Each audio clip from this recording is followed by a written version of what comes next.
Hola familia, vamos a ver en el video de hoy una comparativa con la crisis inmobiliaria del 2008 con respecto a lo que sucedió en el 2022. Sin embargo, como vamos a ver muchos gráficos, mucha información en este video en la comparativa de ambas crisis, yo lo único que te pido es que, por favor, me regales un like, te suscribas al canal y compartas con alguien que crees que le pueda servir. Y si ya estás preparado para comprar una propiedad, recuerda comprar una propiedad que genere ingresos, no solamente la casa de tu sueño. Y si no sabes cómo buscar esa propiedad en cualquier parte del país o en Tampa, puedes agendar una llamada en la descripción del video para asistirte en la búsqueda y compra de esa propiedad. Entonces, vamos a comenzar porque este video está bastante complicado, bastante complejo y con muy buena información en comparativa de las dos crisis. Vamos allá. Primero, dice el artículo, comparando esta recesión del mercado inmobiliario con el 2008. El shock de las tasas hipotecarias ha provocado que los vendedores se detengan. Dice, a medida que cerramos el 2022 es hora de reflexionar sobre un año histórico para el mercado de la vivienda, que fue incluso más loco que el año del COVID-19 del 2020. Existen similitudes y diferencias significativas entre la recesión de la vivienda que hemos visto este año y la del 2008. Y observar factores específicos en ambos plazos nos da una idea de qué esperar en este año 2023. En primer lugar, debemos definir qué entendemos por recesión. Nuestra economía general aún no está en recesión, pero la vivienda ha estado en una fase, desde el verano. Para mí es sencillo. Es cuando vemos que suceden estas cuatro cosas en cualquier sector de nuestra economía. Número uno, caen las ventas. La demanda de vivienda ha caído notablemente este año. De hecho, cuando cerró el año, se declaró por parte de la Asociación Nacional de Realtor una caída de 18% en las ventas de propiedades. Cae la producción. Los permisos de vivienda y los inicios ya están cayendo, incluso con la acumulación de viviendas en el sistema. Hemos visto que por parte de la Asociación Nacional de Constructores de Vivienda, tanto los permisos como inicio de construcción sufrieron mucho por el 2022. Se están perdiendo empleos. El sector de la vivienda, especialmente el inmobiliario y el hipotecario, ha sufrido importantes despidos, mientras que la economía general creará más de 4 millones de puestos de trabajo en el 2022. Y lo más asombroso de todo, el reporte de empleo de la semana pasada, hablando del mes de enero, con una sorpresa de más de 500,000 empleos creados, cuando la expectativa era de menos de 200,000. Eso está asombrando a muchos economistas que están indagando más en el tema. Y número 4, los ingresos bajan. Con menor volumen de transacciones, los ingresos generales en el sector de la vivienda están cayendo. Al caer las transacciones, al caer las construcciones, al caer las ventas de propiedades, ¿qué sucede? Que todo el que trabaja en la industria del mercado inmobiliario sufre y su cuenta se ve afectada a manera general. Hay personas, hay compañías que resaltan por encima de las demás y quizás no se lo sientan. Pero a forma general, cuando caen las ventas, cuando caen las construcciones, cuando caen las transacciones, la vivienda, el mercado de la vivienda y las personas que dependen del mercado de la vivienda sienten la caída. Dice, hace unos meses me pidieron que fuera CNBC y hablara sobre por qué llamo a esto una recesión inmobiliaria y por qué este año me recuerda mucho al 2018, pero mucho peor en los 4 puntos anteriores. Dice, es una locura pensar que estamos viendo estas 4 cosas suceder en el mercado de la vivienda, considerando que incluso en marzo de este año, o sea, del 2022, estábamos viendo guerras de ofertas aceleradas antes de que subieran las tasas hipotecarias. Así de rápido cambiaron las cosas. Un subproducto de un sector en el que los precios de la vivienda se estaban saliendo de control después del 2020. Luego tuvimos el mayor impacto de la tasa hipotecaria en la historia reciente y, sin embargo, incluso con eso, tendremos más de 5 millones de ventas totales. Exactamente 5 millones de ventas hubo en el 2022. A veces esta discusión se descarrila porque la gente me dice que los precios de la vivienda subieron en el 2022, por lo que la vivienda no puede estar en recesión. Vamos a continuar porque ahora es cuando empieza a verse interesante. Número 1, venta de hogares. El mercado inmobiliario del 2002 al 2005 tuvo 4 años de crecimiento de las ventas facilitadas por el crédito. Como podemos ver a continuación, los datos de la aplicación de compra tuvieron 4 años de crecimiento, alcanzando su punto máximo en el 2005 y luego colapsando. En nuestro mercado actual, los datos de aplicaciones de compra cayeron recientemente por debajo del nivel del 2008. O sea, las aplicaciones de compra, menos compradores aplicando para la tasa, para un préstamo hipotecario. ¿qué sucedió aquí? Que tuvimos una cantidad de aplicaciones por debajo de la crisis inmobiliaria. Por supuesto que alcanzó un récord en esta etapa de aumento desde el 2002 al 2005, cuando todo el mundo prácticamente podía ir y recibir un préstamo hipotecario, a pesar de que muchas personas, le gusta decir lo contrario, no hemos vivido una etapa en lo absoluto similar a eso. Y entonces aquí vemos que incluso en el 2014, que continuamos en el punto más bajo de la economía en el mercado inmobiliario, la tasa de aplicaciones cayó a esos mismos niveles. Desde este punto, en 2021 a inicio de 2022, caímos a los niveles más bajos en aplicaciones hipotecarias del fondo de la crisis inmobiliaria del 2008. Las ventas de vivienda existentes han experimentado una caída en picada de la demanda, pero esto ha sucedido en menos de un año. Durante 2 años de la burbuja inmobiliaria, las ventas de vivienda alcanzaron su punto máximo en 2005 y se necesitaron 2 años para volver a los niveles de ventas actuales. Entonces, miren aquí lo que sucedió. Estas fueron las ventas de propiedades en alrededor del 2002 al 2005. Se aceleraron muchísimo y a partir de ahí comenzaron a colapsar cuando todo el mercado colapsó y se mantuvieron equilibradas hasta alrededor del 2011, cuando comenzó a rectificarse nuevamente. Aquí en el 2013-2014, con política monetaria aguda, volvieron a caer y lo mismo sucedió en el 2018, final de 2018. Y a partir de ahí, ¿qué sucedió? Comenzó a aumentar. Sin embargo, miren esta caída que tuvo las ventas de propiedades en el 2022 por lo que sucedió con la política monetaria. La política monetaria es algo importantísimo, lo que haga la Reserva Federal con el mercado. Esa fue una de las razones principales por las que vimos el aumento tan exponencial en las ventas y en los precios de las propiedades, por la política monetaria de la Reserva Federal con intereses récord bajos e impresión de dinero a niveles récord. Fuera del COVID-2019, aún no hemos visto que las ventas pendientes de vivienda alcancen niveles tan bajos este siglo. Parte del problema es que las tasas hipotecarias subieron tan rápido que muchos vendedores también renunciaron este año. Ventas pendientes, igual que en crisis anteriores, cayeron drásticamente porque menos personas estaban aplicando para hipotecas y por lo tanto comprando propiedades. Eso lo hemos visto en otros videos. Sin embargo, el mayor de todos los problemas, recuerden que la tasa hipotecaria subió de menos de 3% a alrededor de 6 a 7%, incluso muchas personas por encima del 7% en el 2022.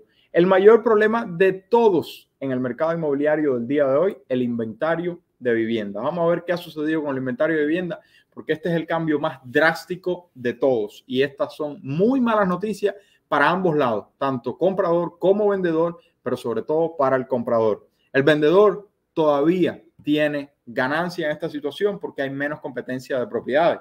Lo que sucede es que al haber menos transacciones hay menos espacio para que haya una apreciación grande y por lo tanto, ¿qué sucede? Que el vendedor no puede vender la propiedad a un precio tan alto como quería. Inventario de propiedades. Este aspecto del mercado inmobiliario es donde vemos la mayor divergencia entre el 2008 y la actualidad. Lo que les estaba diciendo, la mayor diferencia de todas está aquí en el inventario. El inventario total de viviendas hoy, utilizando los datos de NAR, en la Asociación Nacional de Realtor, se sitúa en 1.14 millones de propiedades. Es mucho más bajo en este próximo reporte que vamos a ver la semana que viene. Ya vamos a ver que va a estar por debajo de 1 millón de propiedades probablemente y eso es una muy mala noticia. Tenemos una buena probabilidad en los próximos 2 informes de venta de viviendas existentes de superar el 1 millón de listados activos totales, lo que significaría que comenzaremos el 2023 con el segundo nivel más bajo de listados de la historia, o sea, menos vendedores poniendo la propiedad en el mercado. Hoy, de hecho, estaba hablando con un banquero que compró una propiedad en el 2020 con una tasa hipotecaria de 2.75% y me dijo, esa propiedad yo no voy a venderla nunca. En el peor de los casos, que encuentre una propiedad que me gusta más, la pongo en renta y entonces me voy para la nueva. Pero esa propiedad yo no la vendo porque tiene una tasa hipotecaria tan baja que el cambio de tasa hipotecaria en esa propiedad haría que mi pago mensual se duplicara. Es así de sencillo. Política monetaria de la Reserva Federal afecta el comportamiento del consumidor. Entonces, dice Logan, Como expliqué, esto comenzó en el año 2000, cuando el total de cotizaciones activas creció de 2 millones a 2.5 millones en el 2005, excepto que tuvimos muchos años de auge de ventas a créditos en estructuras de deuda que no eran sostenibles. Ese fue el mayor problema de todos, que los estándares de préstamo eran una porquería. Y lo peor de todo, el detonante, fue la tasa hipotecaria ajustable, que cuando se reinició, el pago mensual aumentó tanto que mamá y papá, de forma general, no podían aguantar el pago mensual. Y entonces eso desencadenó un segundo problema, que incluso el papá y la mamá, que podían permitirse el aumento de pago mensual, al ver que los precios de las propiedades estaban desplomándose y que habían tantas propiedades en su calle en foreclosure, decidían simplemente no vamos a pagar más porque no tiene sentido. Y eso se le llamó falla estratégica. O sea, ellos podían continuar haciendo el pago, pero no tenía sentido monetario. En el día de hoy, mamá y papá que no paguen su propiedad, las opciones que tienen después de que pasan el proceso de foreclosure y son desalojados de la propiedad, es pagar una renta que es mucho más alta que la hipoteca que tienen. Y por lo tanto, a pesar de que hayan casos aislados de que sí van a llegar, es muy difícil encontrarse que un consumidor a modo general haga una falla estratégica. Entonces, vamos a ver el inventario. Miren aquí el inventario de propiedades. Alrededor de 4 millones de propiedades en el 2008, lo que dio como resultado que fuera muy fácil para el comprador elegir otras propiedades y los vendedores desesperarse. Sin embargo, aquí estamos por debajo de 1,5 millones de propiedades. Este es el mayor problema que tenemos en el día de hoy, que no hay suficiente inventario y sobre todo lo que yo trato de explicarles todo el tiempo, no hay suficiente inventario de propiedades económicas. Ya las constructoras no construyen propiedades de 200, 250 mil dólares. Las constructoras construyen propiedades mucho más caras que no son para la clase baja y media baja de la sociedad. Y eso es un grave problema que tenemos en el día de hoy. Dice, la economía de la vivienda se basa en la construcción de viviendas y la recesión que comenzó en junio significó que los permisos de vivienda iban a caer, lo cual es cierto. El problema es que cuando la vivienda estaba en recesión en el 2007, tuvimos un aumento masivo en la oferta. Ese no es el caso ahora y los permisos de vivienda tienen piernas para seguir bajando mientras las tasas hipotecarias se mantengan altas. Aquí están los permisos de propiedad que habían aumentado a niveles anteriores, lo que era algo muy positivo, significaba que más propiedades iban a ser construidas. Sin embargo, ¿qué sucede cuando aumenta la tasa hipotecaria? El comprador común y corriente no califica para el préstamo hipotecario y por lo tanto no hace una compra de una nueva construcción. Y si eso sucede de forma masiva, el constructor no vende sus propiedades y por lo tanto, ¿qué es lo que hace? Empieza a sacar menos permisos y menos inicios de nuevas construcciones porque tiene más que se están construyendo ya que no han vendido. Así de sencillo. Continuemos. La buena noticia para el 2023 es que todavía tenemos oferta y todos deberíamos estar alentando a que los datos de finalización de vivienda mejoren el próximo año. Esto es algo que muchas personas están esperando y es que las construcciones que se iniciaron en el 2021, 2022, comiencen a terminarse ahora en el 2023 y aumente el inventario. El problema con eso, que el inventario de propiedades que va a venir al mercado no son propiedades económicas, son propiedades costosas de nueva construcción de 500, 600 mil, 700 mil dólares, cuando el precio medio de venta en los Estados Unidos es de 350 mil dólares. Ese es el mayor problema que yo personalmente le veo al mercado inmobiliario, que no se construyen propiedades económicas. Miren aquí la cantidad de propiedades terminadas en la etapa del 2002 al 2007 fue una cantidad de propiedades muy grande. Sin embargo, a partir de ese momento comenzó a caer y cuando empezó a recuperarse el mercado inmobiliario y la economía, volvieron a restablecerse. Pero en el momento en que cambió la política monetaria de la Reserva Federal, las ventas de nueva construcción se paralizaron. Vamos a ver si esto mejora a partir de ahora. Por último, el número de consumidores en foreclosure. Este es uno de los temas más populares de todos. Aquí vemos el aumento que hubo a los niveles que llegó por la cantidad de personas con préstamos hipotecarios de mala calidad, forzando a las personas a entregar la propiedad. Sin embargo, miren los niveles que tenemos en el día de hoy. Muy, muy, muy bajos. Y de hecho, si son capaces de ver el último movimiento en el gráfico, ven que no ha subido más, se ha mantenido. ¿Por qué? Porque las personas entienden que la opción después del foreclosure no es mejor en el pago mensual, ya sea de una nueva propiedad o de renta, que el pago hipotecario que tienen actualmente. Y por último, las delincuencias serias, o sea, los retrasos en los pagos hipotecarios. En la etapa de la crisis hipotecaria del 2008, las delincuencias o las fallas en el pago hipotecario alcanzaron un récord de casi 6% por delincuencia seria, o sea, más de 90 días o etapas en foreclosure. Sin embargo, aquí vemos que estamos por debajo de 1% en las delincuencias serias o propiedades en foreclosure. Moraleja, falta mucho camino por recorrer para decir que vamos a tener una crisis de foreclosure y que las propiedades van a valer 20% de lo que valen el día de hoy. No hay evidencia de que eso vaya a suceder y eso es lo que trato de compartir contigo. Y por último, esta es la relación entre el pago con el ingreso de la familia promedio.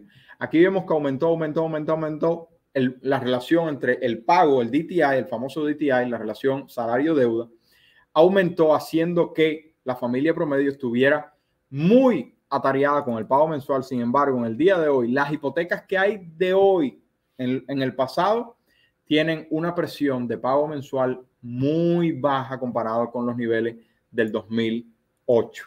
Moraleja del asunto, hay mucha mejor calidad del mercado hipotecario del día de hoy. Y por último, vamos a ver aquí la calidad del crédito del comprador de los últimos años. Aquí podemos ver que la mayoría era de crédito, puntaje de crédito bajo, y en el día de hoy el puntaje de crédito es mucho más alto para el comprador común y corriente. Moraleja del asunto, me parece que personalmente no espero que tengamos una crisis de foreclosure o que los precios de las propiedades se desplomen, pero nadie tiene una bolita mágica. Yo lo único que te recomiendo es que mejores tu situación financiera y si surge una situación como esta, vas a estar preparado para poder comprar una propiedad con un descuento. Sin embargo, tú puedes encontrar un descuento incluso en el día de hoy por la falta de compradores y vendedores motivados, sobre todo el flipper. Y si no sabes comprar una propiedad y quieres y estás preparado para comprar en cualquier parte del país donde te encuentres, puedes agendar una llamada totalmente gratuita. Sería un placer poder asistirte. Lo único que te pido es que por favor estés preparado. Y si no sabes, aquí 6 pasos te pueden ayudar. Número 1 es que comiences a crear contenido en las redes sociales. Número 2, que ahorres $1000 lo más rápido posible. 3, que pagues todos tus deudas con el método de bola nieve. 4, ahorra de 3 a 6 meses de fondo de emergencia. 5, abre tu cuenta de retiro Road IRA. Y 6, no compres la casa de tus sueños, compra una propiedad de ingreso, reduce tu pago mensual y vas a estar en mejor situación financiera. Si te gustó, regálame un like, suscríbete al canal y comparte con alguien más. Se le quiere, familia. Bye bye.